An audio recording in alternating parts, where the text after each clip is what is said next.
嘿，大家好，我是尼克拉斯杨。今天我们又要破解日本考古界无法破解的秘密——土偶刀骨。土偶刀骨意思是用土捏的人偶，它是距今最远大约14000年的日本上古史前遗物。刀骨在日本的地位就和中国的秦始皇兵马俑一样，家喻户晓。喜欢日本动漫的朋友应该都看过《哆啦 A 梦》大长篇《日本的诞生》，还有《宝可梦》等等的，里面就有很多土偶的故事。日本东北的青森县还有一个火车站叫做木造站，整个车站都是一个巨大的刀骨，在晚上它的眼睛还会放出神秘的彩光非常诡异。不过刀骨和秦始皇兵马俑有一个最大的区别，就是兵马俑是给秦始皇陪葬的，而土偶到现在为止日本人都根本不知道这个刀骨到底是什么东西，它是动物、人类还是外星人，不知道。刀骨真正的名字还有各种用处，完全都是一个谜。考古学家只知道刀骨是日本神文人在14000年前制作的陶俑，所以日本土偶刀骨也被称作日本考古界无法破解之谜。但是大家不要担心，今天团长就要完全破解这个秘密。现在全日本发现了大约2万多个刀骨，除了冲绳，其他的地方都有。刀骨的形状、大小也没有统一的标准，什么样的都有，有站着的，有坐着的，还有圆脸的，也有心形和三角脸的，看起来各式各异，都不一样。但是大家有没有发现，这个刀骨它是有一个共同点，就是不像人类。它们要不就是有巨大的眼睛，要不就是有3角的头，难道他们是外星人？人类考古学家想出了一个答案，非常神奇，说他们是植物。英国人类学家 James Fraser 爵士在19世纪末写了一本书，叫做《今之魔法与宗教研究》，其中就写道，在上古时代的植物，比如小麦、苹果之类的，它们不是和我们现在想象那样，只要把种子撒到农场里，然后浇上水，过几个月我们就可以去超市买到面粉和苹果。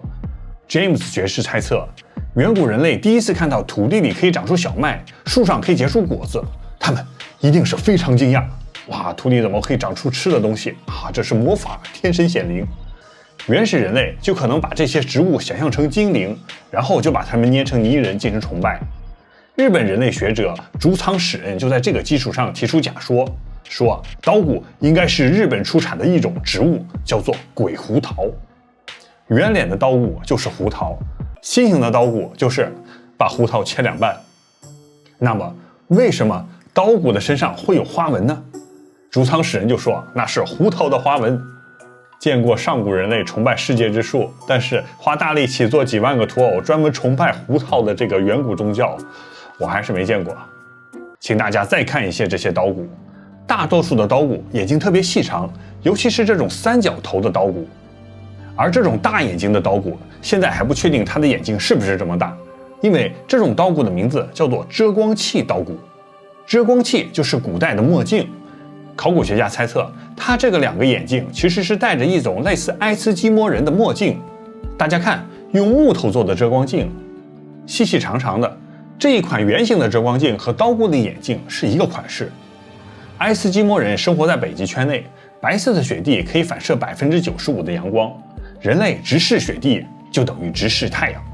所以如果在这种地方待久了，人类的眼角膜就会被紫外线灼伤，眼睛就瞎了，这叫做血盲。这个遮光器就可以减少太阳光进入眼睛的强度，保护眼睛。那问题就来了，日本4季分明，也没有终年大雪，那么为什么刀骨要戴遮光器？难道日本也出现了和北极圈一样的终年积雪？对，这就是刀骨出现的时期，258万年前到12000年前之间。这时候地球上出现了第4纪冰河期。我们在上一期日本3神系中讲到，日本古事记中记载，天照大神降落地球的日期大约是234万年前，而234万年前后就是地球第4纪冰河纪的开始。那时候欧洲、北美和西伯利亚全部被冰盖覆盖，海平面平均下降了120米，这就让一些人类被迫从欧洲迁徙到亚洲，甚至他们跨过大海来到了日本或者美洲。这就解释了一个巨大问题，为什么南美洲的墨西哥阿兹科特文明和印加文明可以出现和刀骨一样造型的泥人？大家看，这个坐着的阿兹特克人和刀骨一样，还有这种眯起眼睛的塑像。那岛谷到底是谁？难道他就是天照大神的样子吗？不知道天照大神长什么样，是人类还是外星人，没有记载。日本的汉字是西元5世纪魏晋南北朝的时候由僧侣传到日本的，在这之前日本没有任何文字，而且日本也没有古印度那种大量的僧侣可以像区块链一样把几千万字的史诗经文全部都背出来。这个我在梵语的秘密里这期讲过。所以问题来了，如果带遮光器的刀骨是在地球冰河时期出现的，那么制作刀骨的绳文人会不会是从欧洲或者是美索不达米亚平原迁移到日本来的呢？大家看一下，这是1919年在伊拉克 Tel al-Ubaid 出土的蛇形人偶。大家看这个泥偶和日本的刀骨，他们的眼睛都是眯起来的一条缝，而且他们的发型也是高高的凸起。为什么这么相似？他们到底是谁？伊拉克 Tel al-Ubaid 这个地方非常古老，推算有1500年的历史，比苏美尔文明还要早1000年。因为乌拜这个地方也没有出现文字，所以它不能称为文明，只能叫乌拜的时代。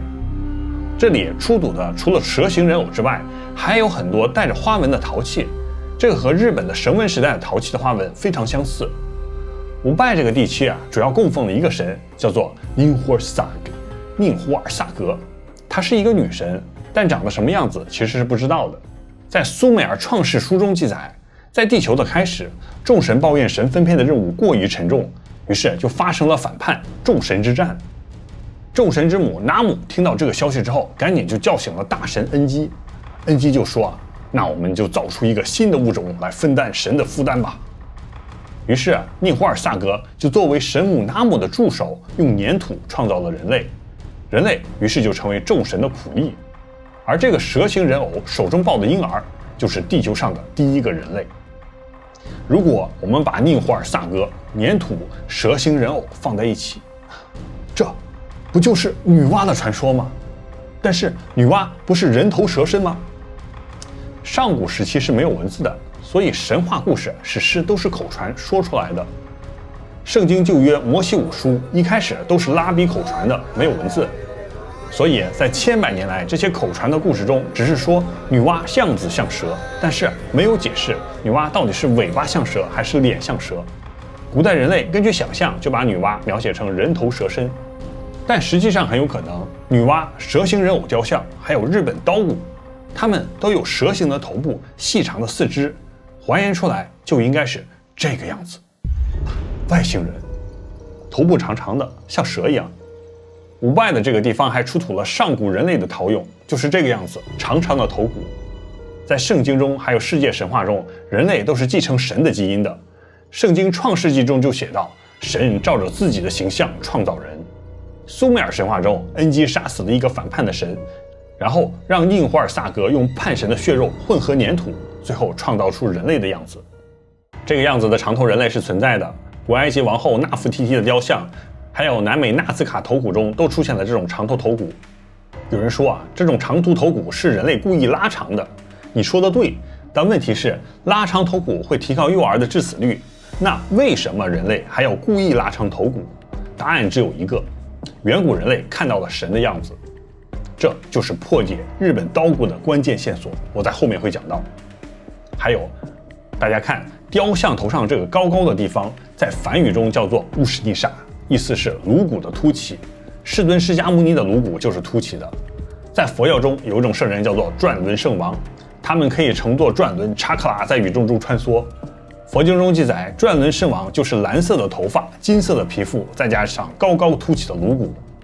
难道圣人都是星际种子？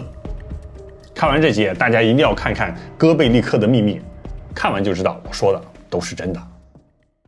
接下来我们破解的在日本都被称作历史的禁区、禁止研究的秘密，所以日本人都很少知道。日本的历史最早记载出自公元3世纪的《三国志倭人传》，书中记载，在东部大海里有一个国家叫做亚麻台，里面的人称自己为倭人。倭人本是男人作为国王，但是连年征战，民不聊生，于是倭人就选出了一个女人为王，叫做卑弥呼 Himiko。 Himiko 长什么样没人见过，也没有记载。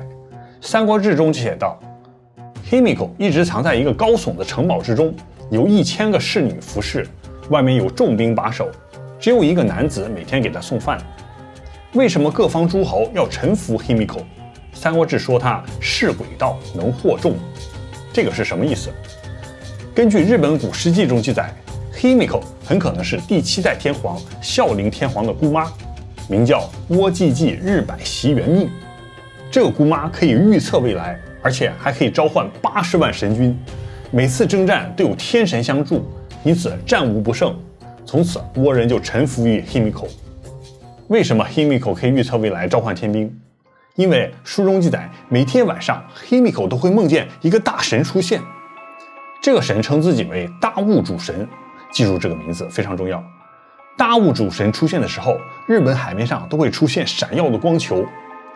大物主神就在梦中把未来将要发生的事情告诉 Himiko， 结果这些事情真的都会发生。于是 Himiko 就相信了大物主神，也把自己奉献了给他，每晚和神缠缠绵绵。但是奇怪的是， Himiko 发现他只能在晚上才能见到大物主神，一觉醒来，白天大物主神就已经消失得无影无踪。于是有一天晚上， Himiko 就说道：分明不得视其尊严，愿暂留之。明旦养育结美丽之威仪。白天看不见你，愿你留下来，明天早上我就可以仰望您的威仪。大物主神一听啊，眼里灼然，说道：太好了。于是晚上就留下来，嘱咐道：明天早晨看到我的时候，你不要打扰我。第二天早晨，太阳慢慢升起， Himiko 这时候一睁眼，大惊，眼前的大物主神竟然是像蛇一样的生物，于是惊之叫啼啊！大物主神一下的惊起，瞬间化为人形，怒视 Himiko：你的惊叫是对我最高的侮辱。然后唰了一下就消失了。Himiko 这时候羞愧不已，想挽回大物主神，但一切都为时已晚。于是在悲愤之下，他咔一下抽出一双筷子，对着自己咔撞阴而轰啊！不解释，对自己太狠了。从此以后 Himiko 的时代就结束了，日本就进入了古坟时代。这时候就出现了空白的150年，而这150年中到底发生了什么事不知道，日本没有任何记载，中国也没有任何记载，非常神秘。等到有记载的时候，就写到日本在上古时期出现了很多像钥匙孔一样的坟墓，这些坟墓什么时候盖的，谁盖的也不知道，是不是 Himiko 的也不知道。这些钥匙孔的坟墓非常像金字塔，日本政府发布法令禁止挖掘，也禁止参观，里面的秘密人类不要知道。根据 3D 透视图来看，这些古坟看起来像电影《星际迷航》中的宇宙飞船企业号。宇宙飞船停靠在大阪，最大的古坟就是大阪的大仙陵古坟。它虽然没有埃及金字塔高，但是它的面积比埃及金字塔还有南美洲的太阳金字塔都大。从泄露出来的资料来看，大仙陵古坟的第2层的角落里曾经挖掘出来一个巨大的石棺，就像这样，造型非常奇特，有几十吨重，但是石棺里面是什么就不知道了。大阪 Osaka 以前是写作土字旁的阪，意思是巨大的土坡，很可能是类似金字塔的一个边，在大洪水之后被埋藏在大阪的土地之下，形成了一个巨大的土坡。后来日本幕府觉得这个字阪和反叛的叛非常相似大不吉，所以就把这个阪改成了现在的这个大阪。大家去大阪看一下大阪城就知道了，随处可见的上古巨石建筑，它们都可以证明我的观点。还有一个问题就是，人类的历史都是应该连续的，不可能出现空白的150年。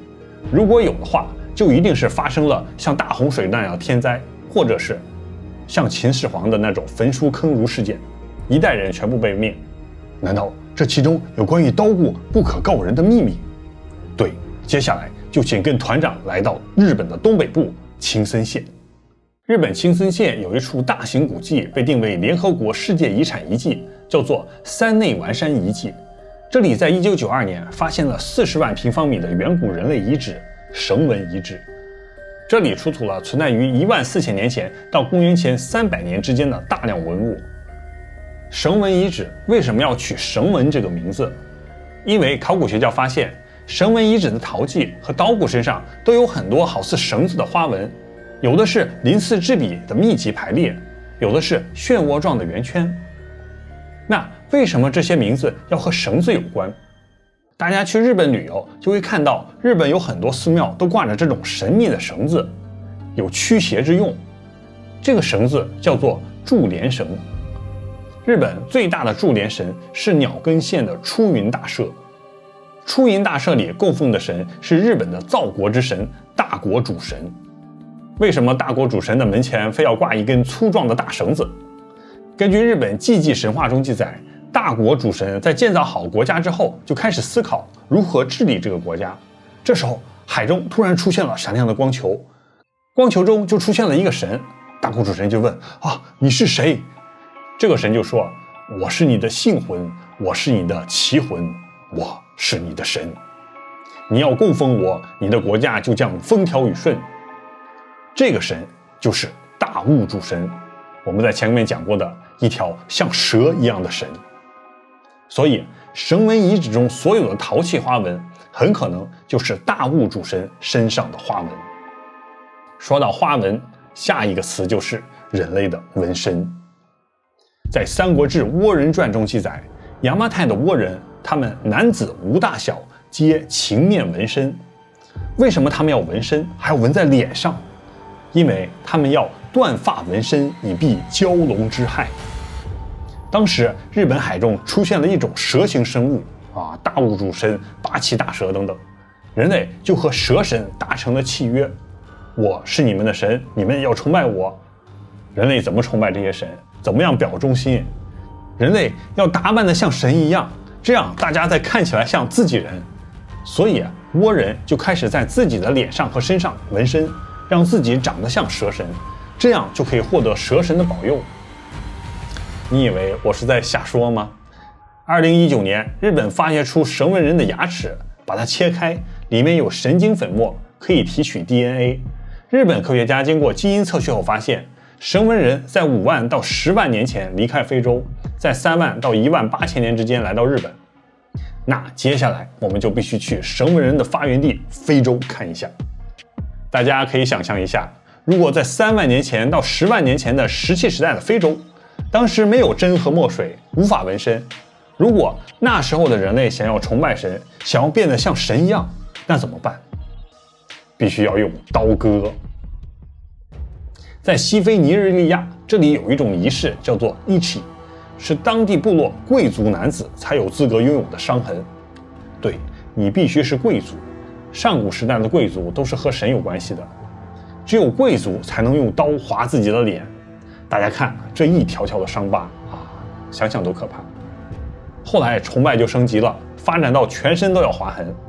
大家有没有看过漫威的黑豹 Wakanda Forever？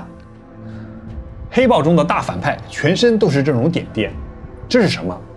这就是用刀一块一块划出来的疤痕。非洲部落认为这种花纹可以驱邪治病。大家看，他们的花纹和绳纹人制作的刀骨的陶器花纹非常相似，很有规律。纹身的作用也和绳纹人的情面纹身以避蛟龙之害一样。西非部落的这种神秘花纹，也是因为在这里出现了一种像神一样的古代神秘生物，它们叫做 Anomaly。西非人口传说他们是从天而降，全身具有花纹，好像蜥蜴。我在甲骨文的秘密中详细讲解了这个故事，强烈大家研究一下。所以从这里推理，绳纹人的纹身、陶器上的花纹就可以说明刀骨应该就是蛇神大物主神，而大物主神就是和非洲的 Anomaly 一样，他们是一种来自地球之外的拥有蛇或者蜥蜴皮肤花纹的神。而这个秘密被原始人类记载下来，他们没有文字，但是他们在陶器上、人偶中还有自己的皮肤上留下了神的印记。现在的日本还有没有绳纹人的后代？有。大家有没有发现，日本其实有2类人种，一种是标准的亚洲人，另外一种看起来像欧洲人的感觉，和阿布宽一样，浓眉大眼，毛发多。毛发多其实就是绳纹人，亚洲人的样子就是弥生人。在上古时代，日本主要是绳纹人统治，但越来越多的亚洲人从中国和朝鲜半岛来到日本之后，绳文人和弥生人就开始发生了战争，绳文人基本上就被灭绝了。弥生人的天皇出现，就要把神和王权的故事说全，这就必须要改造一下历史。于是改着改着就出现时间的断档，对不上号，于是就出现了空白的150年。这空白的150年可能就是弥生人和绳文人之间的战争。在这期间，绳文人的大祭司、贵族和他们的后代都被干掉了，他们记录的远古历史是什么样子，我们也就不知道了。但是历史总会给我们留下线索。在日本北海道居住了一个远古种族，叫做阿伊努人。阿伊努人，他们人人都头戴着头巾，身上穿着印有神秘花纹的衣服。